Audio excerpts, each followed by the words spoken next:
और एक बात निश्चित है बंधुओं, ठाकुर जी यदि आपको दर्शन देने का मन बनाएंगे तो सबसे पहले स्वप्न में दर्शन होगा। प्रत्यक्ष ठाकुर जी सीधे आपके सन्मुख आ जाए ऐसा नहीं है।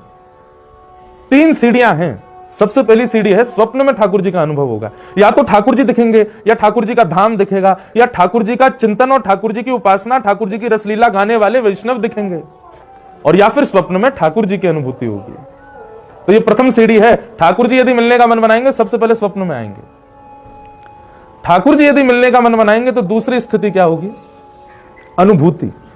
जैसे अभी हवा स्पर्श कर रही है हमारे तन को, ऐसे कहीं ना कहीं ऐसी अनुभूति होगी कि ठाकुर जी हैं।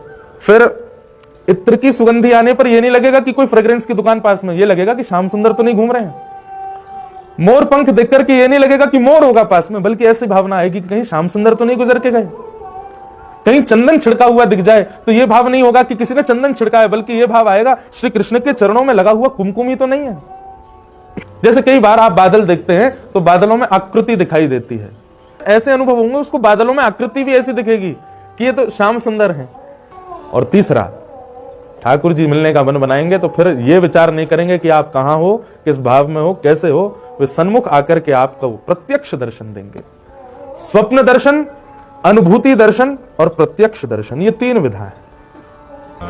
ये ठाकुर जी आपके और मेरे नहीं है, जिस पर ये रीझ जाए ये उसके हैं, ये जिससे प्रसन्न हो जाए ये उसके हैं। अगर आपके यहाँ विराज रहे हैं तो अपनी पीठ थपथपाइएगा, मुझसे प्रसन्न नहीं।